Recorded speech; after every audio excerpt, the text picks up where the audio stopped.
Supreme কোর্টে SSC মামলা। ওএমআরও কি বদল হয়েছিল? প্রশ্ন আদালতের। স্কুল সার্ভিস কমিশনের নিয়োগ দুর্নীতিতে কি ওএমআর সিট বদলে দেওয়া হয়েছিল? আজ সুপ্রিম কোর্টের প্রধান বিচারপতি সঞ্জীব খান্নার বেঞ্চে প্রায় 26,000 চাকরি বাতিলের মামলায় এই নতুন প্রশ্ন উঠে এলো।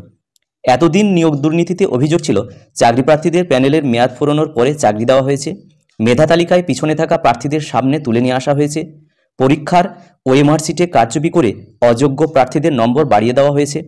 আজ সুপ্রিম কোর্টের সামনে আসা নতুন তথ্যের ভিত্তিতে প্রধান বিচারপতি প্রশ্ন তুলেছেন, ওএমআর সিট কি বদলে দেওয়া হয়েছিল? কলকাতা হাইকোর্ট 2016 সালে স্কুল সার্ভিস কমিশন বা এসএসসির নিয়োগ প্রক্রিয়ায় 25,753 জন শিক্ষক ও শিক্ষাকর্মীর চাকরি বাতিল করে দিয়েছিল। এই রায়ের বিরুদ্ধে সুপ্রিম কোর্টে মামলা চলছে।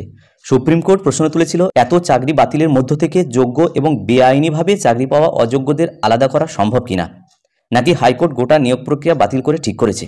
প্রায় হাজারখানেক চাকরিরত শিক্ষক অশিক্ষক কর্মীদের হয়ে আইনজীবী জয়দীপ মজুমদার জানান, তারা তথ্যের অধিকার আইনে 2018 ও 2019 সালে ওএমআর সিটের নকল ও উত্তর চেয়েছিলেন ওএমআর সিট নষ্ট করে দেওয়ার আগেই, যা থেকে বোঝা যায় এরা যোগ্য।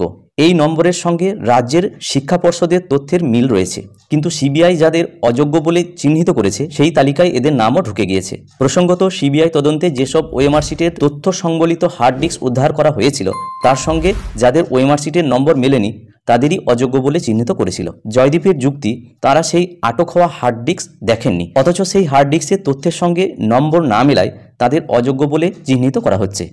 প্রধান বিচারপতি বলেন, এর অর্থ দাঁড়ায় ওএমআর সিটও বদলে দেওয়া হয়েছে। প্রধান বিচারপতি সঞ্জীব খান্না বলেছেন, হাইকোর্টের অবস্থান ছিল এর বাইরেও আরও অযোগ্য প্রার্থী থাকতে পারেন যাদের চিহ্নিত করা যাচ্ছে না, সেই কারণেই গোটা নিয়োগ প্রক্রিয়া বাতিল করে দেওয়া হয়েছে। এর আগে সুপ্রিম কোর্টের রাজ্য ও স্কুল সার্ভিস কমিশন জানিয়েছিল, বৈধ ও অবৈধভাবে নিযুক্ত চাকরি প্রার্থীদের বাছাই করা সম্ভব। সুপ্রিম কোর্ট জানিয়েছে 27শে মার্চ ফের শুনানি হবে, সেখানে মূলত দুর্নীতির ফলে বঞ্চিত চাকরি প্রার্থীরা বা হাইকোর্টে মূল মামলাকারী ও সিবিআইয়ের বক্তব্য শোনা হবে। যাই হোক, আনন্দবাজার পত্রিকায় প্রকাশিত এই প্রতিবেদনটি পুরোটাই এখানে রয়েছে। আমি এর যে লিঙ্ক ডেসক্রিপশন বক্সে দিয়ে রাখবো, প্রয়োজনে আপনারা এটা পড়ে নিতে পারবেন। যাই হোক, ভিডিওটি সকলকে দেখার জন্য ধন্যবাদ। সকলে ভালো থাকুন, সুস্থ থাকুন।